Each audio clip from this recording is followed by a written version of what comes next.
엄마, 이제 이런 일로 수연이한테 전화하지 마. 진짜 수연이 결혼하고 변했어.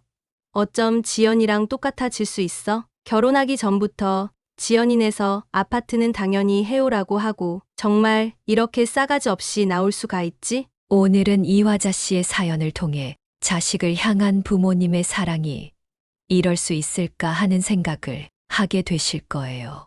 그럼 이화자 씨의 사연을 들어보시죠. 이화자는 평생을 자식들을 위해 살아왔다. 남편이 일찍 세상을 떠난 뒤 아들 수연과 딸 수민을 혼자 키우며 온갖 고생을 했다. 큰딸 수민은 남편을 따라 부산에서 살고 있어 전화는 자주 하지만 자주 만나기는 여의치 않은 상황이다. 새벽마다 도시락을 싸고 야근을 마친 아들을 위해 늦은 밤까지 불을 켜놓고 기다리던 시간들. 어릴 적 감기라도 걸리면 밤새 아이 곁을 지키며 등을 쓸어주던 순간들. 그렇게 헌신하고 희생했던 자식들이 어른이 되고 나니 어느새 부모의 존재가 당연한 것이 되어버렸다. 화자는 그래도 버스 타고 30분 거리에 살고 있는 아들을 마음 한켠으로는 의지하고 있었다. 새 아파트에서 신혼생활을 했으면 좋겠다는 엄마의 마음에 예전에 남편이 남긴 유산으로 아들 수연이 결혼할 때 새 아파트도 화자가 마련해줬다. 그날은 유독히 비가 많이 오는 스산한 오후였다. 김치며 장조림, 반찬을 한가득 싸서 아들 수연의 집을 찾았다. 며칠 전 통화를 할 때 아들이 요즘 너무 바쁘다고 했던 말이 신경 쓰였다. 반찬이라도 좀 챙겨 먹으라고 아침부터 장을 보고 음식을 만들었다. 그렇게 정성을 다해 준비한 반찬을 들고 아들 집 초인종을 눌렀다. 잠시 후 문이 열리자 며느리 지연이 나왔다. 그런데 표정부터가 불편한 기색이 역력했다. 어머니, 날도 안 좋은데 또 오셨어요? 그 말 한마디에 화자의 마음이 덜컥 내려앉았다. 그래, 반찬 좀 가져왔어. 너희 바쁠까봐. 그런데 며느리는 반찬을 받을 생각도 하지 않고 팔짱을 낀 채 깊은 한숨을 쉬었다. 어머니, 저희 김치 잘 안 먹는데요. 그래도 만들어 왔으니 두고 가마. 아유, 다음부터는 이런 거 안 해오셔도 돼요. 요즘은 배달도 많고 사 먹으면 돼요. 그때 뒤에서 아들 수연이 나왔다. 엄마 비 오는데 버스 타고 여기까지 왔어. 내일 퇴근하면서 들리라고 하지. 엄마 이제 그런 거 안 해도 돼. 아니, 그래도 내가 요즘 바쁘다길래.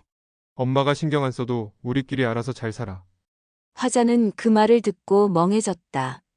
평생을 자식 걱정하며 살아왔는데 이제 와서 신경 안 써도 된다는 말을 듣게 될 줄이야. 그런데 더 충격적인 건 며느리가 뒤에서 혼잣말처럼 내뱉은 말이었다. 결혼한 아들 집에 자주 오시는 건 민폐 아냐. 왜 이렇게 귀찮게 하시지? 순간 화자의 손이 떨렸다. 가슴이 조여오는 것 같았다. 그제야 깨달았다. 자식이 자신을 무시하는 것도 서러운데 며느리는 아예 돈이 아니면 필요 없다는 태도였다. 화자는 일부러 못 들은 척했다. 하지만 귀에는 며느리의 말이 깊이 박혔다. 그날 저녁 집에 돌아온 화자는 아들의 연락을 기다렸다. 혹시라도 미안하다는 말 한마디를 할까 싶어서. 하지만 하루가 지나고 이틀이 지나도 아들에게서 전화 한 통 없었다. 그렇게 며칠이 지나 참다 못한 화자가 먼저 전화를 걸었다. 엄마 왜요? 얘야, 요즘 얼굴도 못 보고 밥은 잘 챙겨 먹고 다니니? 그런데 아들은 한숨을 쉬며 짜증을 내듯 말했다. 아 엄마. 무슨 일인데? 나 지금 회의 들어가야 해서 이따 할게. 그 순간 화자의 가슴이 철렁 내려앉았다. 내가 전화하는 게 그렇게 싫니? 네가 하도 전화를 안 해서 내가 했다. 그때 준 반찬 다 먹었니? 밥은 잘 챙겨 먹고 다니니? 엄마 내가 밥이야 알아서 챙겨 먹지. 그런 거 신경 끄면 안 돼. 너한테 신경 쓰는 게 그렇게 귀찮은 일이니? 엄마는 왜 맨날 이래? 이제 나도 내 생활이 있고 가정이 있어. 엄마가 너무 신경 쓰니까 답답하다고. 그 말을 듣는 순간 화자의 손이 떨렸다. 이건 단순히 바빠서가 아니었다. 이제는 자신이 아들의 삶에서 불필요한 존재가 된 것 같았다. 그날 밤 화자는 밤새 뒤척였다. 머릿속에서 아들의 말이 계속 맴돌았다. 엄마 이제 그만 좀 신경 써. 엄마는 왜 자꾸 나한테 간섭해? 도대체 언제부터 자식에게 이런 대접을 받게 된 걸까? 평생을 아들만 바라보고 살았는데 이제 와서 필요 없다는 듯한 말을 듣게 될 줄이야. 그때 화자는 오래전에 사망한 남편이 남긴 한 가지 비밀을 떠올렸다. 이 땅은 내가 정말 필요할 때 써. 남편이 유산으로 남긴 땅이 있었다. 저번에 그 지역 부동산에서 연락이 왔었다. 지금 시세로 30억쯤 하시니 좋은 분 있으면 연결해 드릴게요. 지금껏 아들에게도 딸에게도 말하지 않았던 숨겨진 재산이 있었다. 하지만 지금 이 땅을 어떻게 써야 할지 알 것 같았다. 내가 너한테 물려줄 땅이 있는 걸 알았다면 과연 너는 나를 이렇게 대했을까? 화자는 처음으로 마음을 굳게 먹었다. 부모의 존재가 당연한 것이 될 때, 여러분도 혹시 저와 같은 경험이 있으신가요? 젊었을 때는 자식 걱정만 하고 살았는데, 이제 와서 엄마 됐어. 그만 좀 간섭해. 자식들에게 부모는 당연한 존재가 되어버립니다. 더 이상 소중하게 여겨지지 않죠. 하지만 이대로 참기만 하는 것이 정답일까요? 그렇다면 부모로서 우리는 어떻게 해야 할까요? 화자는 이대로 물러나지 않기로 했습니다. 자신을 무시하는 자식과 며느리에게 똑똑히 보여주기로 했습니다. 내가 너희에게 당연한 존재가 아니라는 걸. 며칠 후 화자는 몸이 좋지 않아 병원에 다녀왔다. 의사가 정밀 검사가 필요하다고 했지만 뭔가 불안한 마음에 검사를 미루고 있었다. 딸 수민과 달리 아들 수연은 집안의 장남이었다. 예전 같으면 엄마 빨리 정밀 검사 받아보자. 병원비는 걱정 마. 내가 좋은 병원 알아볼게. 이렇게 말했을 텐데. 그런데 요즘 태도를 보면 혹시라도 부담스러워 할까봐 쉽사리 말이 나오지 않았다. 수연아, 엄마다. 엄마가 병원에 다녀왔었는데 정밀 검사를 해보라고 해서. 아, 엄마 죄송한데요. 지금 미팅이 바로 있어서요. 지연이한테 전화해보세요. 그러다 며칠 후 며느리 지연과 통화하는 중 화자는 어렵게 말을 꺼냈다. 지연아, 내가 요즘 몸이 좀 안 좋아서 검사를 받아야 할 것 같은데 검사요? 병원비 많이 드나요? 뭐 그렇게 큰 돈은 아니지만 수민이를 이 일로 부산에서 오라고 하기 그래서. 어머니, 솔직히 요즘 저희도 힘들어요. 수연 씨도 계속 해외 출장에 저도 일 끝나고 오면 저녁이에요. 알겠어요. 그럼 휴가 하루 낼 수 있을지 알아볼게요. 내가 병원비를 달라는 것도 아닌데 며느리 지연은 뭐가 그리 퉁명스러울까. 그 순간 화자의 머릿속이 하얘졌다. 아니다. 그럼 내가 알아서 할게. 전화를 끊고 나서야 눈물이 왈칵 쏟아졌다. 화자는 손수건을 꺼내 얼굴을 가렸다. 평생을 자식 뒷바라지하며 살았는데 이제 와서 자식에게 버림당한 것 같아서 눈물이 멈추질 않았다. 딸 수민에게 전화를 했더니 다음 날 바로 서울로 올라와서 병원에 같이 갔다. 엄마, 이제 이런 일로 수연이한테 전화하지 마. 진짜 수연이 결혼하고 변했어. 어쩜 지연이랑 똑같아 질 수 있어. 결혼하기 전부터 지연이네서 아파트는 당연히 해오라고 하고 정말 이렇게 싸가지 없이 나올 수가 있지.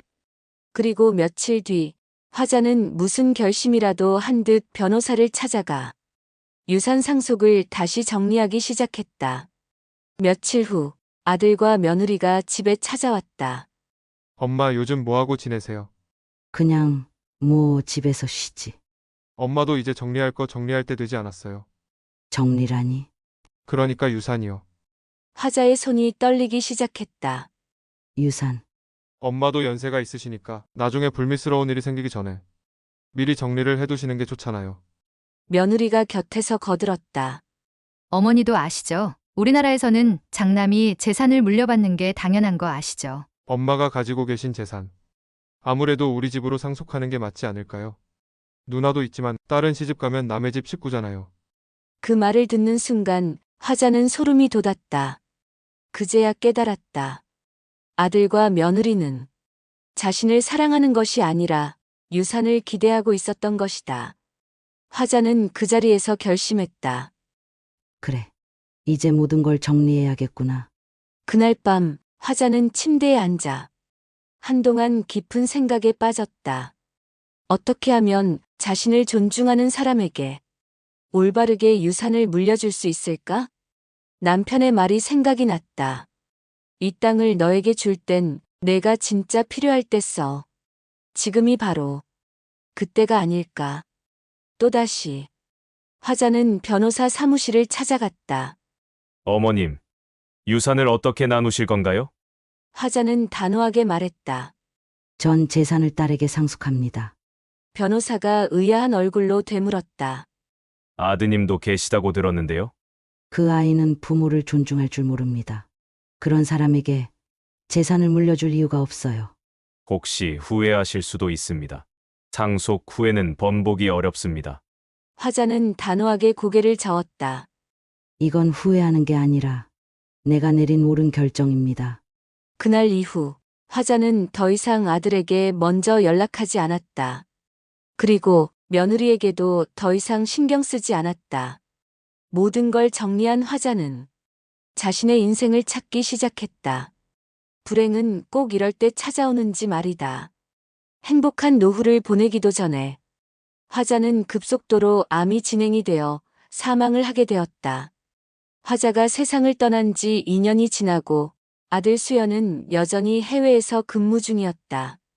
바쁜 생활에 치여 어머니의 갑작스런 죽음과 생전 어머니와의 갈등도 잊으려 했지만 어느 날 한국에서 온 한 통의 서류를 받고 그는 깜짝 놀랐다. 고 이화자 씨의 재산 상속 절차가 완료되었음을 안내드립니다. 법적으로 귀하 이수연에게 유류분 반환 청구 권한이 없음이 확인되었습니다. 모든 재산은 법적 절차에 따라 상속인 큰딸 이수민에게 귀속되었습니다. 수연은 깜짝 놀라 곧바로 변호사에게 연락했다. 변호사님, 저한테 유류분 반환 청구권이 있다면서요. 그런데 왜 반환 청구가 불가능하다는 겁니까? 이미 상속 절차가 완료되었고 어머님께서 사망하시기 2년 전 모든 재산을 미리 딸에게 증여하셨습니다. 뭐라고요? 2년 전요? 네, 유류분 반환 청구는 상속 개시일인 사망일 기준 1년 내에만 청구 가능합니다. 그럼 제가 해외에 있는 동안 아예 모든 게 끝난 거예요? 네, 상속이 마무리된 지 이미 1년이 지나 법적으로 더 이상 청구가 불가능합니다. 수연은 손에 들고 있던 서류를 던지듯 내려놓았다. 엄마가 이 정도까지 준비하셨다고? 그제야 깨달았다. 어머니는 단순히 감정적으로 유산을 주지 않은 것이 아니었다. 철저하게 법적으로 모든 걸 정리하고 떠나신 것이었다. 그 순간 수연의 머릿속에는 어머니가 마지막으로 했던 말이 떠올랐다. 가족이라면 서로를 존중해야 한다. 나는 내 부모지만 네가 나를 함부로 대할 권리는 내게 없다. 수연은 깊은 한숨을 내쉬었다. 엄마, 나는 너무 늦게 깨달았어. 그날 저녁 수연은 한국에 있는 며느리 지연에게 전화를 걸었다. 여보, 우리 법적으로 유류분을 받을 방법이 없다네. 뭐, 엄마가 이미 모든 걸 막아놨어. 소송을 걸어도 의미가 없어. 그래도 소송은 진행해볼게, 걱정 마. 장난해? 그럼 우리 뭐야? 나도 어쩔 수 없어. 그래서? 수연은 말문이 막혔다. 그때 지연의 목소리가 차가워졌다. 솔직히 돈도 없는 남편이랑 계속 살아야 할 이유가 있을까? 지연아? 우리 솔직해지자. 나는 안정적인 미래를 보고 결혼한 거야. 그리고 수연 씨, 신혼 때부터 잦은 출장에 지금도 장기로 해외로 가 있고 어느 순간부터 맘이 식더라고. 전화 와도 반갑지도 않고 이젠 자기 전화 오는 것도 부담스럽고. 너 지금 뭐라고 했어? 나 이혼할 거야. 지연아, 그게 무슨 소리야? 이미 이혼 서류 준비했어. 잘 됐네. 이렇게 된 마당에 해외에서 돌아오면 정리하자. 너 정말 이렇게까지 해야겠어? 이제 너한테 기대할 게 없잖아. 내 감정이고 유산이고. 전화가 끊겼다. 수연은 멍하니 휴대폰을 내려다봤다. 숨이 막힐 것 같았다. 나는 이제 아무것도 남은 게 없구나. 그렇게 5년이 흘렀다. 수연은 한때 모든 걸 가졌다고 생각했지만 결국 부모의 사랑도 가족도 아내도 잃었다. 수연은 뉴욕의 한 공원을 걷다. 어릴 적 어린이 대공원에 처음으로 엄마와 누나와 소풍을 갔었던 김밥조차 배불리 못 먹었지만 너무나 행복했던 봄날의 벚꽃 향기가 코끝을 스쳐간 그 봄날이 생각이 나서 눈물이 주르륵 흘려내렸다. 엄마, 미안해요. 보고 싶어요. 얼마나 흐느껴 울었는지 수연은 지금 어디를 향해 걷는지도 알 수 없었다. 누나에게 먼저 톡을 보냈다. 누나, 내가 결혼하고 정말 뭐에 쓰인 것처럼 변했었던 거 미안해. 사과할게. 엄마한테 따뜻하게 말 한마디 못한 게 아직도 가슴이 아프고 애린다. 엄마한테는 이제는 소용이 없지만 정말 엄마한테 미안하다고 말하고 싶어. 누나 사랑해. 그리고 미안해. 내가 잘못했어. 그러던 어느 날 누나 수민에게서 연락이 왔다. 수연아, 한국에 들어오면 연락 좀 해. 왜? 너한테 꼭 전해줄 게 있어. 엄마가 전해주라고 하신 것이 있어서. 수연은 가슴이 철렁했다. 엄마가? 몇 주 후 수연은 한국으로 돌아왔다. 공항에서 나오자 누나 수민이 기다리고 있었다. 오랜만이다. 응, 정말 오랜만이네. 수민은 조용히 가방에서 봉투 하나를 꺼내 건넸다. 이거 엄마가 너한테 남긴 편지야. 수연은 손을 떨며 봉투를 열었다. 수연은 봉투를 열어서 편지를 천천히 읽어 내려갔다. 수연아, 너는 아마 이 편지를 볼 때쯤이면 마음이 많이 편해졌겠지. 하지만 엄마는 내가 깨닫기를 바랬어. 부모의 사랑이 당연한 게 아니라는 걸. 너는 한때 엄마를 귀찮아했지만 엄마는 너를 끝까지 사랑했다. 그래서 엄마는 너를 위해 누나에게 작은 부탁을 했어. 너가 진심으로 반성하고 내가 변화할 준비가 됐을 때 누나가 이걸 너에게 전해주도록 말이야. 이건 엄마가 너를 사랑하는 마지막 선물이야. 수연은 눈물이 흘러내렸다. 엄마, 나는 너무 늦게 깨달았어. 그때 수민이 작은 서류 봉투를 내밀었다. 이게 뭐야? 엄마가 남긴 마지막 재산이야. 수연은 서류를 펼쳤다. 그 안에는 어머니가 생전에 남긴 작은 땅과 현금이 포함된 재산 상속 서류가 있었다. 이걸 왜 이제야? 엄마는 내가 진짜로 변했을 때 이걸 너한테 주라고 하셨어. 수연은 얼굴을 감싸쥐었다. 누나, 나는 엄마한테 너무 못했어. 그런데 엄마는 끝까지 날 믿고 계셨구나. 수민은 조용히 말했다. 엄마는 너를 포기한 적이 없어. 엄마가 원했던 건 돈이 아니라 내가 진짜로 바뀌는 거였어. 그냥 아들네 집에 가서 너랑 지연이랑 오손도손 밥 한 끼 하시고 싶었던 건데. 수연은 하늘을 바라보았다. 어머니의 얼굴이 떠오르는 듯 했다. 엄마한테 너무 미안해. 하지만 이제라도 제대로 살아볼게. 엄마가 남긴 마음을 헛되이 하지 않을게. 자식에게 주는 사랑은 당연한 게 아닙니다. 여러분의 자녀들은 여러분께 어떻게 대하고 계신가요? 결혼한 아들이 수연이처럼 대한다면 뭐라고 따끔하게 말해 주실 건가요? 구독자 여러분, 수연이 같은 아들에게 날리는 사이다 같은 댓글을 남겨주세요. 구독과 좋아요, 그리고 알림 설정도 부탁드립니다. 감사합니다.